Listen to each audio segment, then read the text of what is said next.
Hello lovely people, how are you all doing today? I hope you're well, and thank you for joining me on this lovely sunny afternoon in my little cottage garden by the sea. Yay! It is the 25th of April, I think, today. 25th? Right towards the end of April. It's still really early days in the year in terms of the gardening year. But it's time for me to do some pricking, potting on, some planting out, and hopefully, I'm not sure with time today, but starting to patch the patio. So just to begin with, because these are done already, it's lovely to sit here, by the way, at my table with all my, yeah, they agree, it's lovely, all sorts of seedlings that have come on. I've got plants to go out, some of the flower seeds that I sowed about 4 weeks ago, they're starting to come up. I'll catch you up on all of those just as we go into May. I'll do another garden tour right at the beginning of May, because the garden's had a ton of work in terms of weeding, getting rid of rubbish, yeah, lots and lots. Never mind, that's for later on. Today, so I've already done, actually I'm getting a little bit warm, who'd have thunk it? Down to just a shirt and vest now, and no thermals. I'm out of thermals. Oh, excuse me. Celery. So I've mentioned before what an absolute fiddle and a faff it is, because they're so teeny tiny. And what I found over the years, they need to be, what I found is I need to prick them out sooner than it looks like they're ready. I'll try and make that understandable. This is how they started. In rolls, they've all sprouted. Normally in terms of pricking things out, I'm going to wait for 2 or 3 true leaves, get them a little bit bigger to handle, then I can prick them out. So the very first time I tried celery, which was about, I don't know, maybe 10 years or so ago, I was waiting forever and ever and ever. They're at this stage and they just didn't seem to move on, grow at all. So eventually I thought, oh, I'll prick them out, and then they got away. So I'm going to come back to this in a second. So I've pricked out now. I've got 3, 6, 9, 12, 14. And you can see they're tiddly at the moment. So they were pricked out about 3 days ago. They're all standing up, they all look fine. One of the reasons I wanted to get on with it was because, coming back to this one, you might see in here, there's a little mushroom coming up. It was some old compost. It wasn't mushroom compost, just some old compost. All of the celery had germinated, but then little mushrooms started sprouting too. And when the mushrooms touched one of the little celery seedlings, the leaves went black. There's 1 or 2 here. It's too small to show you on screen. Actually, I could maybe on a different day do it indoors to show you where I can control the light better. Anyway, they were touching, the leaves are going black, and I thought, oh my goodness, I'm going to lose the lot if I don't rescue them now. So the ones I've pricked out, they kind of rescue as well as they needed pricking out. But I left these because what I'm hoping I can do is show you in another 2 weeks or so, they're going to have the same conditions, they'll still be indoors. These are going to go back in with me. They'll have the same light conditions, same temperature, etc, etc, and hopefully what we'll see is the difference between the pricked out ones start to get away and these really won't do much. Yes, they will go back indoors, as will, I've got the tomatoes here and the peppers. It's a beautiful, bright, sunny day this afternoon. I've got the sun on the back of my neck and it feels so good. Warmth on the back of my neck, it's delicious. It's about 14, 15 degrees out here in the sun. In the shade, it's about 10 degrees. At night, we're still dropping down into single figures. We are not past the danger of frost quite yet. And of course, being right on the coast, that does keep things cooler. So I saw a forecast for where a friend lives more inland, and her temperature for next weekend, I think it said 20 degrees, whereas for here, the forecast was saying 14 degrees. So yeah, they're going to go back indoors. I just brought them out to show you. Right, let me get these out of the way and then we'll move on to the tomatoes because they're a little bit leggy, but I've got a remedy. I've swapped you around from that side of the table to that so that we're not backlit. It just means that I'm going to squint a bit. Yay for squinting.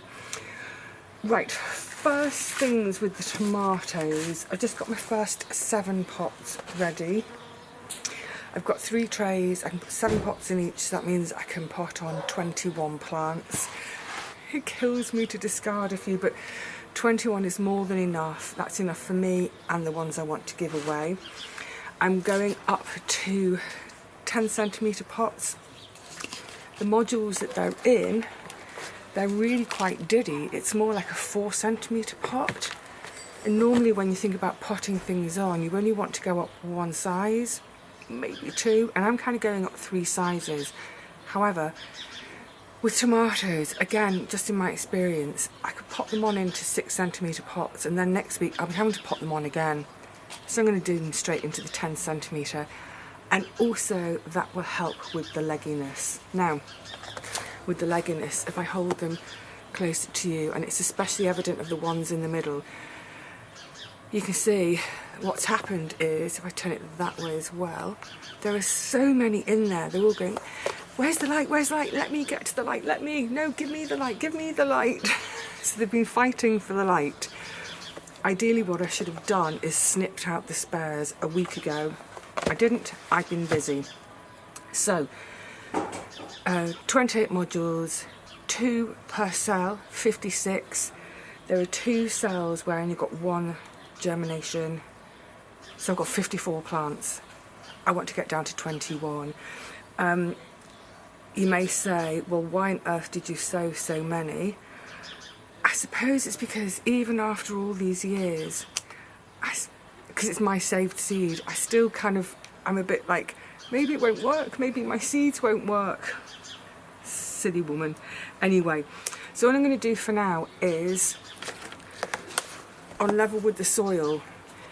So here, for example, I'm just going to cut out the one I don't want. Bye-bye. And do that throughout the whole tray. Just look for the slightly, the smaller, the weaker, whatever. I mean, they're much of a muchness. If I wanted all 56, if this was allotment days, I'd simply pop them out of the module and gently tease apart and keep both. But like I said, I simply don't need both here. I'll do this slowly and carefully. I'm just looking at, say, number of true leaves. I'm looking at how, you know, upright they flopped, etc, etc. But like I say, they're all much for muchness. That'll take me a while, so what I'll do is I'll move straight on to potting one of them on. So, as mentioned, they are a little bit leggy. Not to worry, because the wonderful thing about tomatoes, just get my pot ready, I've got a little bit of soil in here already, compost, growing medium. Go underneath the module, so you can see the roots are out the bottom, they're dying to get going. And this is what I was mentioning with these modules. Someone asked me the other day, and I'd forgotten where they're from, I had to look it up. It's from a company called Containerwise. They're not cheap. I think each one is about £4 or £5. But if you invest in a couple each year, if you can afford to buy 2 each year, put them on your Christmas wish list with your family maybe, these should last me for the rest of my gardening life. So they're well worth it. Right. I also have left these to get a little bit dry yesterday. Sorry, come back to the module. One of the reasons I like them is because there's such a decent sized hole underneath. You can pop a whole finger or thumb right in to push out essentially what is now my own little plug plant. So I'm going to pop that right into, almost into the bottom of my pot. Oh, I should have shown you on these. Maybe it will pick up in the light. If you've never looked really, really closely at a little tomato seedling, now's the chance. You see on their stems, they look almost hairy. those little hairs, if they're below soil level, they become roots, or at least they'll go out into the soil. And what's the difference between a root and one of these little hairy ones? Either way, they'll go out into the soil, so they're going to help the plant to get water, nutrients, etc, etc. Brilliant. Also, in terms of once they get planted into the ground, they can help stabilise. So I'm planting this, the original soil level is here, so I'm going to bring the soil up to here. So that's going to mitigate about 2 to 3 centimetres of that legginess just in potting them on. And then, where's my compost? Hold on. It's behind me. And then by the time they go into the garden, you can do the same again. So if they're on the windowsill, starting to get a little bit leggy again, by the time you come to plant them out, I mean, I've planted mine a foot deep before now. And yeah, they're perfectly fine with it. So just obviously fill up the rest of it with compost.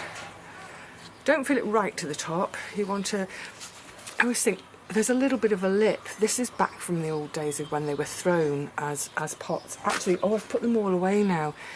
My celery is in all my vintage terracotta, and they're actually just straight-sided. They're beautiful, beautiful little pots. But yeah, if you, when you're filling, just think, don't fill above that rib. You want somewhere where you can pour the water in. Yeah, nice and firm in there. That's a lovely, healthy little tomato seedling, which was sown, I think it was the 4th, wasn't it? 4th of April. So 3 weeks after sowing, I've got that gorgeous little plant. Right, one down, 20 to go. And of course, as everything gets pricked on and pricked out, potted on, what have you, the space they take up indoors is getting more and more and more. And so every morning I have that game of, I have to lift the blinds. I've got nice deep windowsills, but the blinds come right down. So in the morning I lift the blinds up a bit, make all that space, lift all my trays, what have you, that have been sitting on the living room floor overnight, lift them back onto the windowsill for that lovely sunshine. And then at the end of the day, in the early evening, take them all off so I can lower my blinds again. The things we do for our little plants, eh? Oh, but we love you, we love you. And of course, it goes without saying, that lovely, I could just, I could go to sleep in that smell. Oh, it's beautiful, isn't it? It's so beautiful. Right, I'll get on with the tomatoes, and then we'll come to the peppers. Actually, let's come straight to the peppers.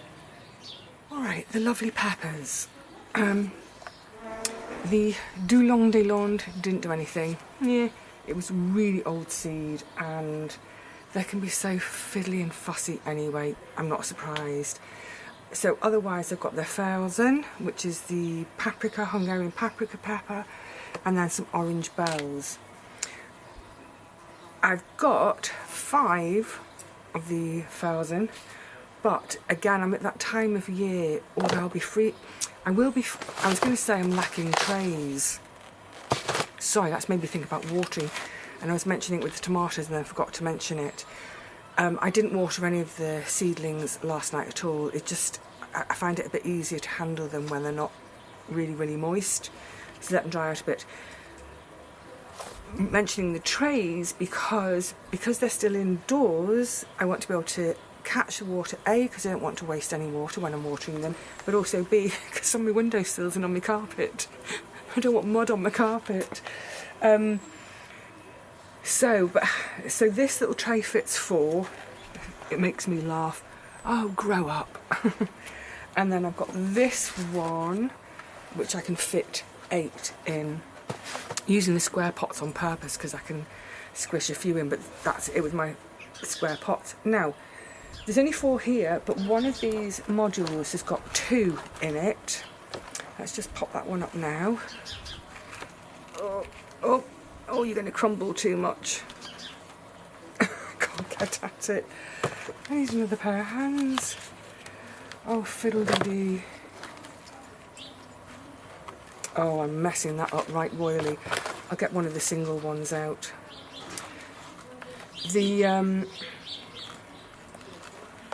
Oh, Vivi, I'm really cat-candid today. I've just crumpled that cell as well. It's actually because the roots are still, they haven't, I mean, they're out at the bottom, but it's not massive, huge root development yet. Let me take my gloves off, I'll be a bit more dexterous. That'll do. So just mentioning the one that's, again, I put two seeds per cell. A really erratic germination, but the seed is really quite old.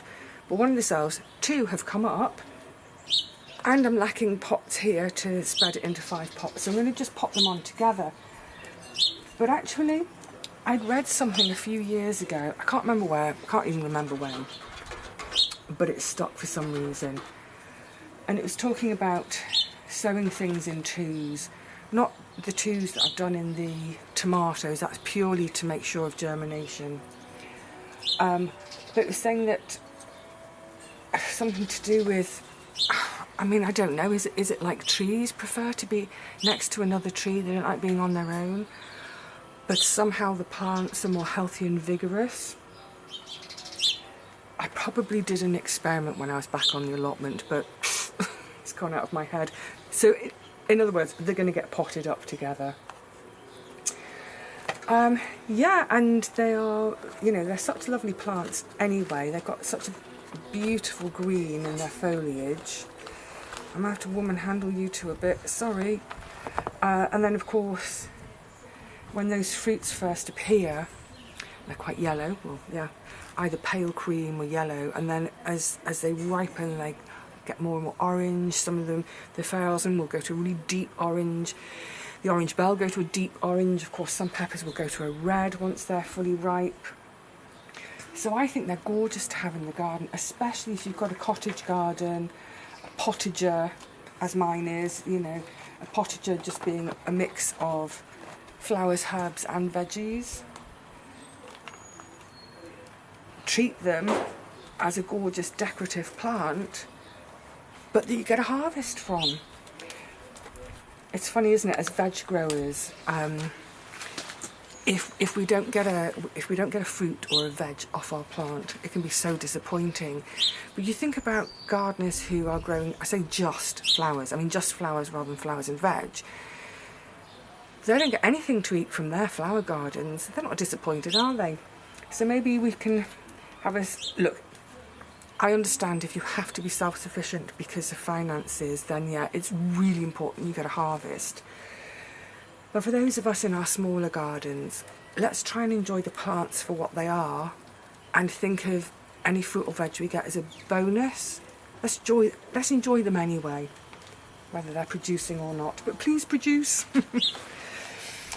All right, so, well, again, that's going to take me a little while, so I'll do that off camera. And in the meantime, because this is quite an important consideration. So I've got some little lettuce plugs. Let's see if I can show you, separate them. I gave these a good drink last night. It's crazy, I'm back to watering things. These came from Paul in London, so there's 4 there. There's a sort of, I'm not sure what types they are. That's obviously a frisee type. I love red leaves. I like them when, I like lettuces when you get a mix, because you get nice sort of, again, and it's back to this potager thing and how attractive the garden looks, even if you don't eat it. To get that mixture of the different greens, and then obviously this one's got this sort of marbling of the leaves and a sort of dark burgundy, and then the different textures or shapes of the leaves, that lovely frilly, it's not a frisee, it's not ragged enough for a frisee, but just having all the different textures. And the reason I want to mention them is I'm going to pop them over in that bed that's got garlic in. That's the supermarket garlic, bog standard, bung it in garlic. They look really skinny. Well, let's see. But the reason I'm making a point of that today is because we are at that time of year where there are going to be some things wanting to start to go out soon, and yet we've still got things in from last year. At the allotment, it wasn't a problem because I planned for that. I always knew what was going to follow the next thing. So for instance, with the broad beans, what used to follow broad beans? I have to think about this, and that feels so long ago. I think it was probably brassicas. So I start the brassicas off, I was starting them next week in pots. By the time the broad, can you see the broad beans? They're looking great, they've shot up. Ooh, hairs and compost. By the time the broad beans come out around about the beginning of June, great, they can come out, weed the bed, brassicas go in. But obviously with a much smaller space like this, the garlic won't come out until, I mean, it's quite soon, probably in about 2 weeks' time. I mean, I could put the lettuce in one of the black grow bags, but I think that garlic is going to come out. Oh, I was going to say the squirrels, the seagulls are laughing at me because I'm trying to think out loud. But this is part of the thinking we need to do in the garden. I don't want to put the lettuce in and then get really settled over the next couple of weeks and then disturb them by getting the garlic out. And then also think about what's going in after the garlic. There's going to be cucumber and courgette. I think, yeah, I'm going to stick with that plan. I'm going to put them in the front of that little garlic bed and try not to disturb them as the garlic comes out, but also hopefully, you know, they'll get away in the next week or so and I'll be starting to eat them anyway. So yeah, let's go and do some planting. Thanks, Paul. Wow, that sun really has some warmth to it. Positively summery. No, I don't want to wish time away. I'm really looking forward to the summer, but I'm also enjoying the spring in the meantime. Now, just getting down here to pop these in, wow, I can feel how dry the ground is. So, just as I was saying a few minutes ago, I think I'm going to have to start to think about doing some watering. Certainly seed trays, I think that's a bit of weed root. Certainly seed trays, they might need to start having a bit of attention every, gosh, it might be every day. But with the beds, so what's in the beds? Broad beans and the garlic. The chard is now going to seed. But broad beans and garlic, particularly the garlic and in the beds, give it a really, really, really, really, really good soak, and maybe that will do for a week. But the garlic that are in the grow bags, I think, are probably going to need doing every few days or so, because the grow bags, they're great, they're portable, I move them around, but they're not brilliant at retaining water. Oh, lovely. Yeah, I reckon I'll be able to start harvesting from these quite soon. I didn't want to plant any further. Where are you? I can't see where you're. Down this way, because I've got the big kale that's now going to flower, which is probably why you can hear a lot of bee activity, because it's flowering. And that will need a fork in to dig it out. There's no way I'll be able to get that out and not disturb a lettuce if I put a lettuce there.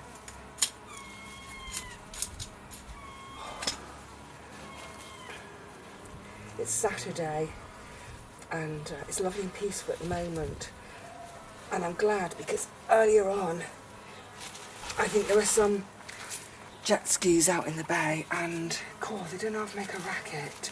I mean, I'm glad people are having fun, but yeah, I'm not really a fan of the motorised stuff out in the bay.